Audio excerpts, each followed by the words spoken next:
Access to resources is a major problem for many Gazans who often experience power cuts, fuel shortages, and lack clean water. Despite Israel's unilateral disengagement from Gaza in late 2005, it is still in full control of Gaza's airspace, territorial waters, and border crossings.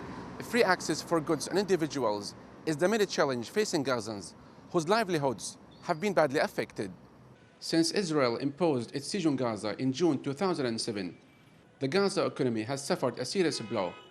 The global boycott led by Israel on the Strip followed the election and later violent takeover by the Islamist party Hamas.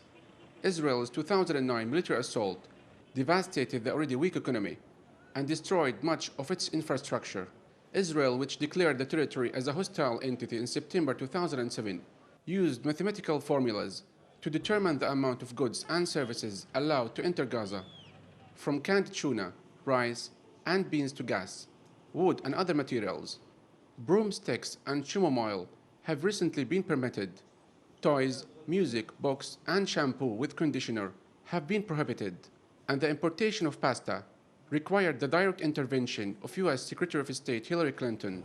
According to the Palestinian Center for Human Rights, since the imposition of the economic embargo over 5 years ago, nearly 30% of Gaza's businesses have closed, and an additional 15% have laid off 80% of their staff. Obviously, the point is Israel is still the occupying force here. This is by international law. All of the United Nations resolutions recognise Israel as the occupier here in Gaza. And as an occupier, you have to act according to international humanitarian law to the benefit of those people that you are occupying. And of course, they've flouted this endlessly, violating more international United Nations resolutions than any other country. And as a consequence, but they have that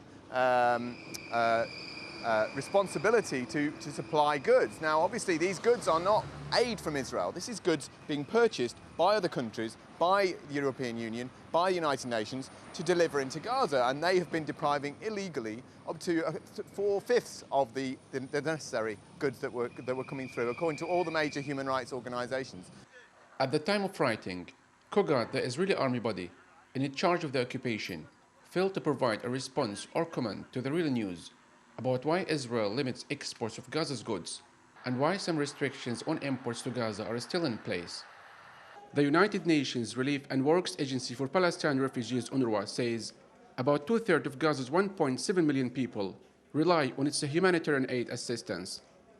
The agency provides health, education, food rations to about 700,000 registered refugees. Maxwell Gaylard, the UN humanitarian coordinator to the occupied Palestinian territories, said during a press conference that was held at UNRWA's headquarters in Gaza City that Gaza will no longer be livable by 2020 unless urgent action is taken to improve water supply, power, health, and schooling. The first is that by the year 2020, Gaza's population will have grown by 500,000 people. That is 500,000 more persons to be fed, to be housed, to be educated, and to be employed. And more than half of the population, both now and in 2020, more than half will be under the age of 18. And that's one of the highest proportions of youth anywhere on the planet. In recent years, Israel shut down 3 commercial crossings, leaving the Strip with only one commercial terminal point called Kerem Shalom, through which goods enter the tiny impoverished Strip. Some of these goods and commodities come from Israel, the West Bank, and abroad. However, this toll crossing is sometimes closed for a number of days by Israeli authorities, either for Jewish holidays or for security reasons.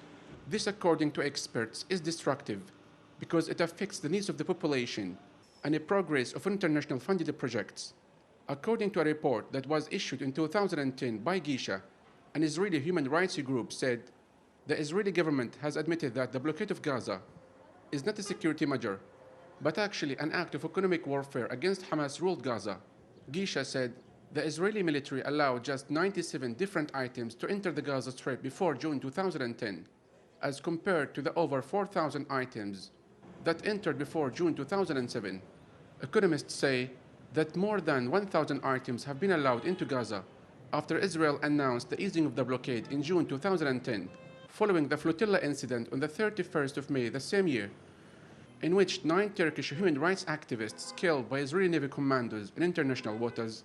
Before 31st of May, around 100 items were allowed only, while thousands of others were not allowed. After that, now more than 1,000 items are allowed to come from Israel, and some of these are not only consumable material, but also some semi-finished product and raw material for some industrial sector. Another development was allowing the reconstruction material to be allowed into Gaza for the international funded project like UNDP and UNRWA, those projects in the health and education sector, which made the life more easier in Gaza. So the situation is much better, but still the siege is there. Still people are not allowed to go out freely. Still the export from Gaza is very restricted. The prolonged blockade has had a disastrous impact on all aspects of life and caused unprecedented levels of poverty and unemployment. As a result, Gazans dug hundreds of underground tunnels as an urgent solution for an exceptional solution to bring in banned goods such as construction materials. Nevertheless, Israel argues that armed groups in Gaza use tunnels to smuggle weapons. The worrying economic situation and an estimated population growth seems to be a ticking demographic time bomb. With endemic poverty and lack of opportunities haunting the population, it is both a challenge and an opportunity with implications on sustainability, urbanization, and access to health and education services, as well as youth and women empowerment. After the siege, Gaza society became dependent on the international aid. 80% of the Gazan people are receiving aid from UNRWA and from other international organizations. 40,000 of people who are working for Hamas government, they are receiving salaries. Another 50,000 employees who are working with Ramallah government, and they don't do anything in Gaza, but they still to receive their salaries. So you talk about hundreds of thousands of families are dependent on salaries and on relief assistance. The industrial sector in Gaza has been shrinking. The private sector has been destroyed by the siege and by the war. And by the end of the day, this will not help to make Gaza society solid enough and strong enough to challenge the intervention of some radical group outside who are looking to hire people from Gaza. Gazans have become dependent on the tunnels, mainly on imports, and that has reflected in a negative way on the Gazan economy. Exports are banned. This means that Gazans can consume, but not able to export what they produce. Now, the question that needs an answer: why Israel still imposes its siege policy, which is a form of collective punishment?